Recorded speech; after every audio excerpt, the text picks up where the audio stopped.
The history of football. Hello, my friends. It is so good to have you here with me today. Pull up a chair, find a comfortable place, and let us travel through time together. Now, imagine something. A child is chasing a ball down a dusty street in Brazil. Thousands of miles away, another child is doing exactly the same thing on a beach in Africa. Somewhere in Europe, a massive stadium is completely full. Tens of thousands of fans are singing together. Flags wave in the air. Hearts are racing. The players walk onto the field. And for a few moments, the rest of the world seems to disappear. Football is more than just a game.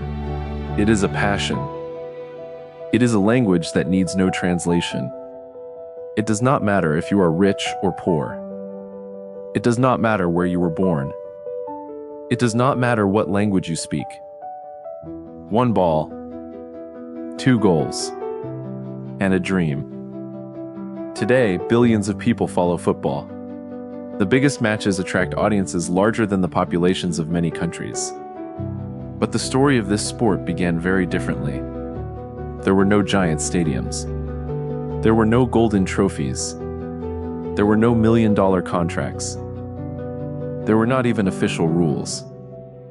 There were only people running after a ball. It is a story that has crossed centuries. A story that survived wars, united nations, created heroes, and changed human culture forever.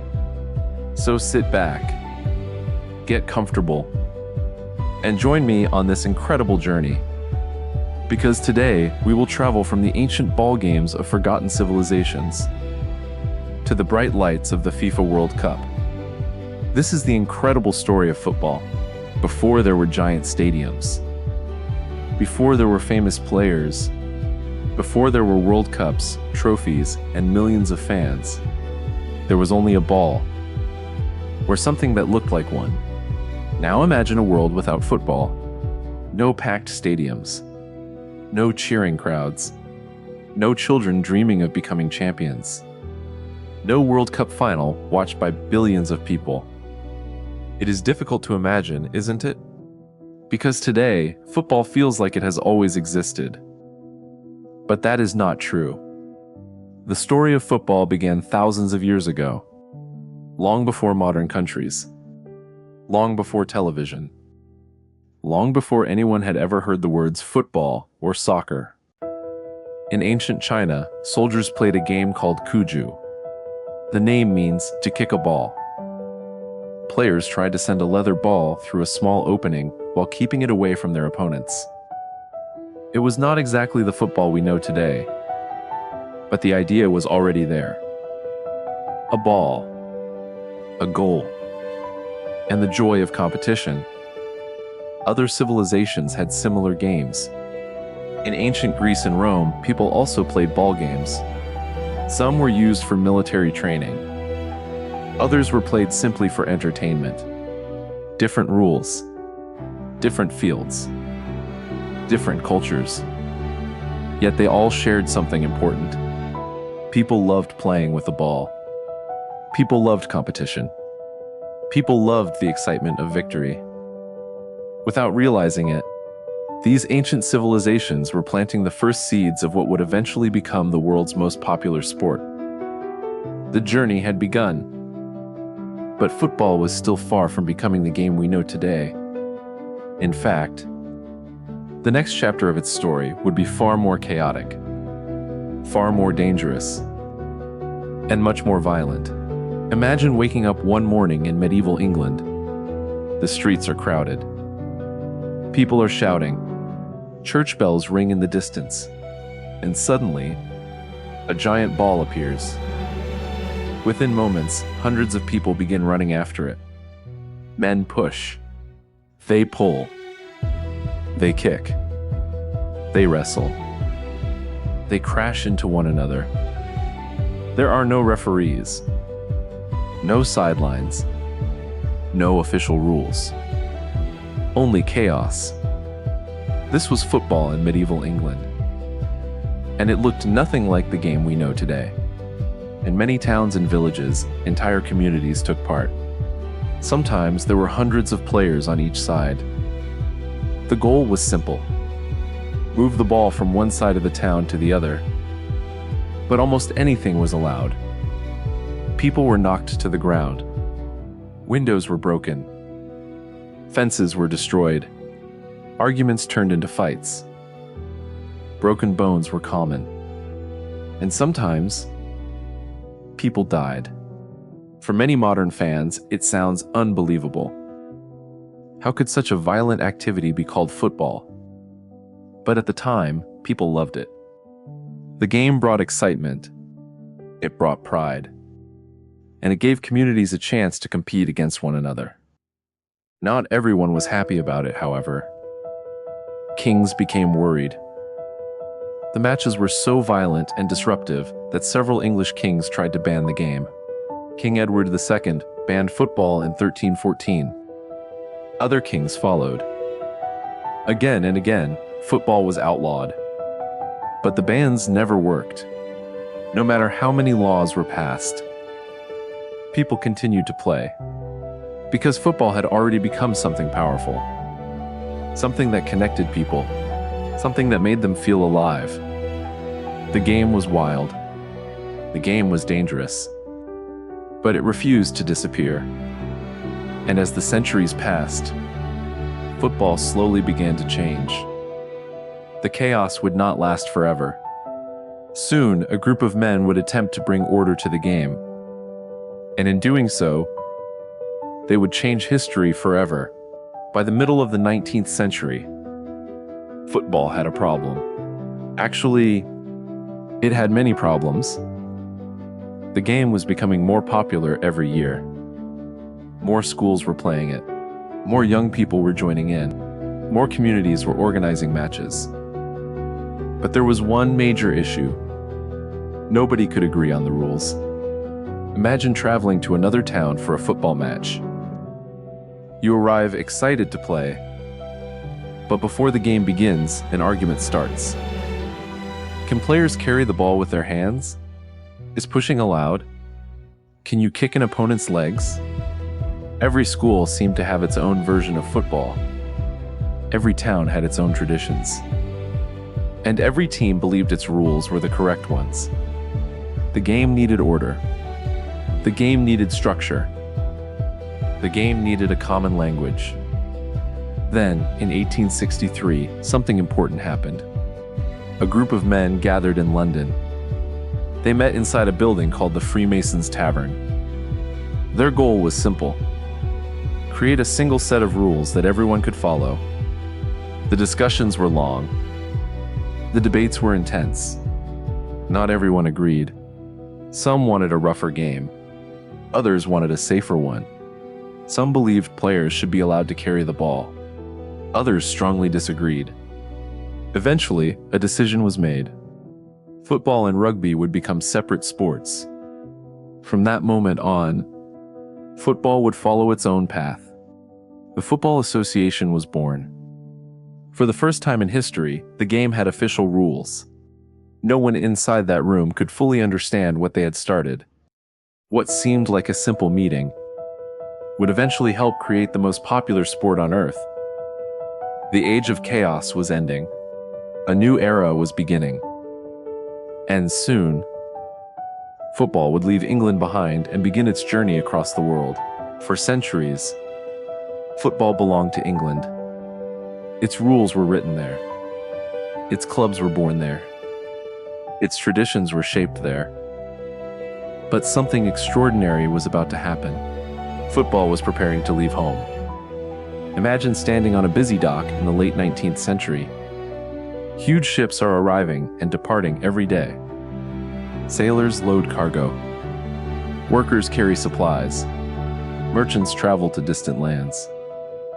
And among them, traveling quietly from port to port, was football. British sailors played the game wherever they went. Engineers brought it to foreign cities. Workers introduced it to new communities. Students carried it across borders. Slowly, A game born in England began appearing in places thousands of miles away. Football reached South America. It reached Africa. It reached Asia. It reached every corner of the world. People spoke different languages. They lived different lives. But they all understood the same thing.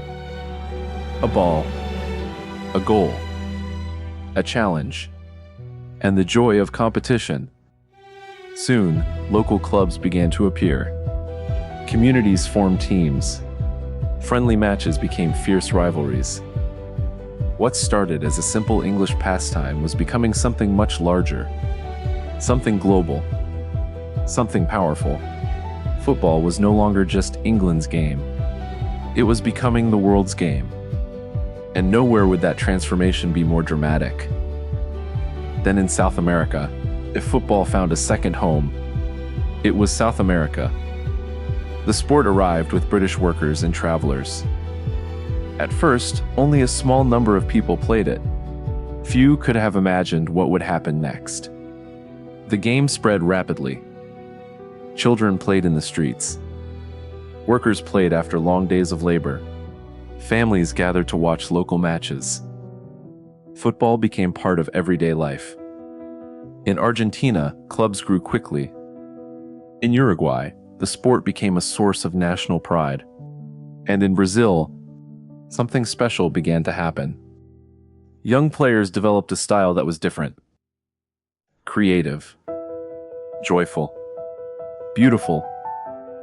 Football was no longer just about winning. It was also about expression, about imagination, about artistry. Crowds grew larger. Rivalries became stronger. Entire cities lived and breathed football. For millions of people, the sport became more than entertainment. It became part of their identity, part of their culture, part of who they were. And as football's popularity exploded across South America, a new dream began to take shape. A dream that would unite nations from around the world. The dream of a global championship. The dream of the World Cup. Today, the World Cup feels eternal. It is difficult to imagine a world without it. But there was a time when the tournament did not exist. No golden trophy. No global audience. No world champion. Only a dream. In the late 1920s, football had already conquered much of the world. The sport was growing everywhere. But there was still one question. Which nation was truly the best? The answer could only come from a global tournament. And so, FIFA made a bold decision. A World Cup would be created. The first tournament would take place in Uruguay in 1930. The choice was symbolic. Uruguay had become one of football's strongest nations. But getting there was not easy. Remember, this was long before modern air travel. Many teams had to cross the Atlantic Ocean by ship. The journey lasted weeks. Players trained on crowded decks. They watched the endless horizon, and they dreamed of making history. When the tournament finally began, something extraordinary happened. Nations competed, fans celebrated, and football proved that it could unite people from every corner of the globe. The final was played between Uruguay and Argentina. The atmosphere was unforgettable. The tension was enormous, and when the final whistle blew, Uruguay became the first world champion. A new tradition had been born, one that would captivate humanity for generations to come. Not every chapter in football's history is filled with celebration. Sometimes, the world outside the stadium becomes impossible to ignore. In the 1930s and 1940s, global tensions were rising. Nations were preparing for conflict. And eventually, the world was consumed by war. World War II changed everything. Cities were destroyed. Families were separated. Millions of lives were lost. Football could not escape the chaos. The World Cups scheduled for 1942 and 1946 never happened. The tournament simply disappeared. Players became soldiers. Stadiums served different purposes. And for a time, football seemed less important than ever. Yet something remarkable happened. Even during the darkest years, people continued to play. Children kicked balls in damaged streets. Soldiers organized matches whenever they could. Communities found comfort in the game. Football could not stop the war, but it helped people endure it. It offered hope. It offered normality. It reminded people that life would continue. And when peace finally returned, football returned as well. Stronger, bigger, and more beloved than ever before. Every great story has its heroes. And in the story of football, few names shine brighter than Pelé. But before he became a legend, he was just a boy. A poor boy growing up in Brazil. His family had little money. Sometimes he could not even afford a real football. So he and his friends created their own. They used old socks, paper, anything they could find. Yet even then, the young boy had something special. A gift, a love for the game that seemed impossible to stop. As he grew older, his talent became impossible to ignore. Then came the 1958 World Cup. Pelé was only 17 years old. Most players his age could only dream of being there. But Pelé was different. The world watched in amazement. He scored incredible goals. He played with confidence far beyond his years. And he helped Brazil win its first World Cup. A star was born. Over the years, Pelé became much more than a football player. He became a symbol of excellence, a symbol of joy, a symbol of what was possible when talent met determination. For millions of fans around the world, Pelé was not simply a champion. He was the king of football. If Pelé represented football's beauty, Diego Maradona represented its passion. His story began in a poor neighborhood near Buenos Aires. Life was not easy. Opportunities were limited. But Maradona had a dream, and he had extraordinary talent. From an early age, people could see that he was different. The ball seemed to obey him. Defenders struggled to stop him. Fans could not look away. Then came the 1986 World Cup, a tournament that would define his legacy forever. In one famous match against England, Maradona scored a goal using his hand. The referee allowed it. Later, Maradona called it the hand of God. The goal became one of the most controversial moments in football history. But only minutes later, he did something extraordinary. He dribbled past multiple defenders. He ran half the length of the field. And he scored a goal that many still consider the greatest ever scored. Argentina won the World Cup. And Maradona became immortal. Not perfect, not ordinary, but unforgettable. As the 21st century began, football entered a new era. The game was faster. The audiences were larger. And technology connected fans from every corner of the world. Then two remarkable players appeared, Lionel Messi and Cristiano Ronaldo. For more than a decade, they dominated football, breaking records, winning trophies, creating unforgettable moments. Messi amazed fans with his creativity, his vision, his magical control of the ball. Cristiano inspired people with his strength, his determination, and his relentless pursuit of greatness. Every season brought a new debate. Who was the better player? Fans argued endlessly, but perhaps the real answer was simpler. Football was lucky. Lucky to witness two extraordinary careers at the same time. Together, Messi and Ronaldo inspired millions.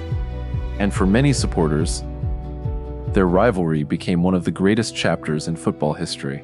Football is not the oldest game in the world. It is not the most complex, and it is certainly not the most expensive. Yet somehow, no other sport connects people quite like football.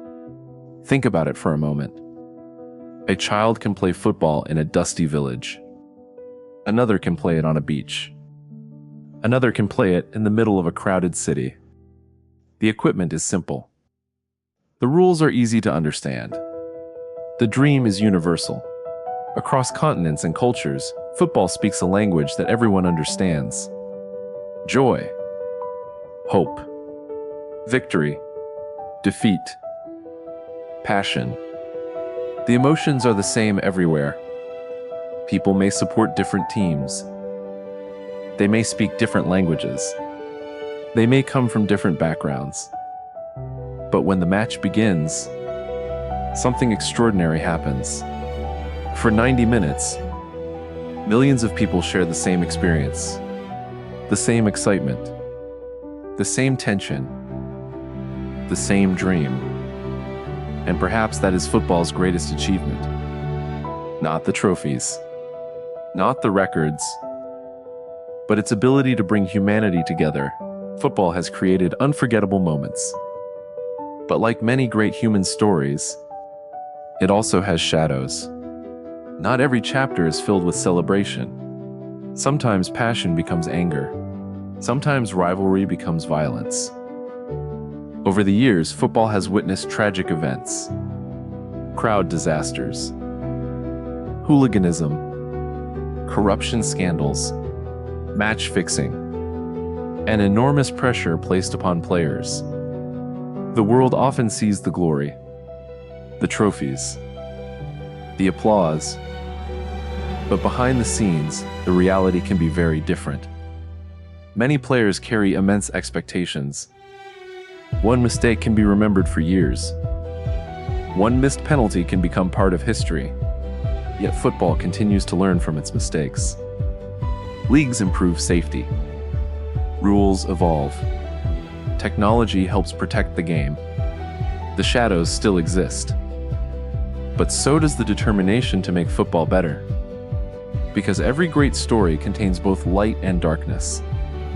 And football is no exception. Today, football is more global than ever before. Billions of people follow the game. Matches are watched in every corner of the world. Technology continues to change the sport. Video assistant referees help officials make difficult decisions. Data analysis helps coaches understand the game in new ways. Young players train using tools that previous generations could never imagine. The sport continues to evolve. Yet some things never change. The excitement before kickoff. The roar of the crowd. The dream of scoring the winning goal. The joy of victory. The pain of defeat. From the ancient ball games of forgotten civilizations to the bright lights of the modern World Cup, football has traveled an incredible journey. A journey across centuries, across continents, across generations. And the story is not over. In fact, the next chapter is being written right now.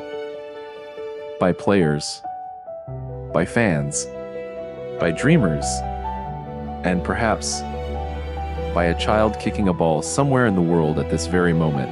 And perhaps that child is dreaming of becoming the next great champion. Perhaps that child will one day play in a World Cup.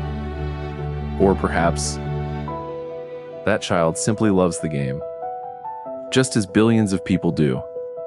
If you enjoyed this journey through the history of football, please consider supporting the channel by liking this video and subscribing. And tell us in the comments, what is your favorite football memory? Thank you for being here. And until our next journey through history, take care, my friends.